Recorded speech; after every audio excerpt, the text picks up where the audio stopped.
Dear students, welcome back. Here you can see the schematic representation and relations of the intercostal muscles with that of the intercostal nerve. So here we have extended the rib in a straight line here. This is the rib, okay, head of the rib, and then neck, tubercle. This is the angle, body, and it is end up with the costal cartilages anteriorly. Okay, now here this one is the pleura.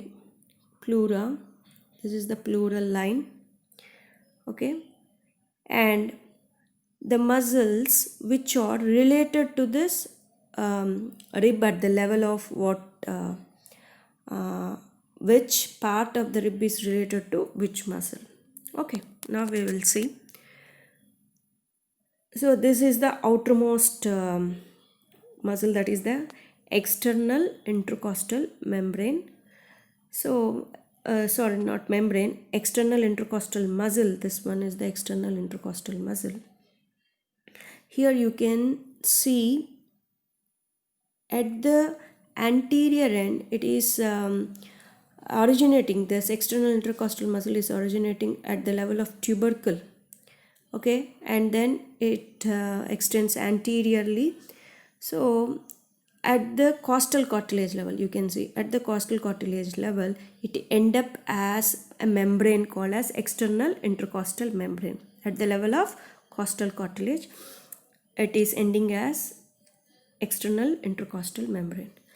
Now you can see the internal intercostal membrane. It is arising from the sternum, isn't it? From the sternum. At the angle it is end up at the angle of the rib, it extended, and after that it end up as an internal intercostal membrane. Okay, now after that in that space this intercostal nerve and the vein, artery and the nerve will pass in this space. After that the transverse thoracic muscle is present and it is made up of with three muscles. So this is the sternum region, costal cartilage, that is called sternocostalis, whereas at the tubercle and the angle you will have the subcostalis muscle, and the remaining 2/4 of the intercostal space is occupied by the intercostalis intimus muscle. Okay, now you understood. So we are going to relate it with this rib, but here the rib actually, if you want to see the rib, actually it has to be present here, but we are relating with this parts of the rib where all these parts are present.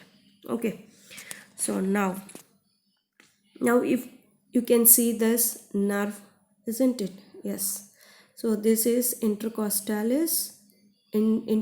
nerve, which is coming out from the intervertebral foramen, where it is giving a posterior branch and the anterior branch. This anterior branch is present in between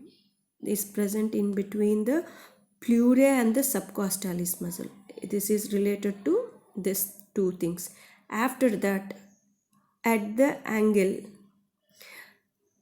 in between the tubercle and the angle, it is related with the subcostalis and the internal intercostal membrane. After that, at the angle, it is related with the another muscle, transverse thoracic, and the internal intercostal muscle. So again it runs through the space. At the angle it gives branches, isn't it? One is the collateral branch, which supplies the muscles which are present in between them, and also it gives lateral cutaneous branch at the angle, but it follows up to the lateral thoracic wall and it comes out. Okay, at the lateral thoracic wall, and it continues in front of the internal thoracic vessels, which is present near the by the side of the sternum in front of the costal cartilage. At the level of costal cartilage we will see this internal thoracic vessels.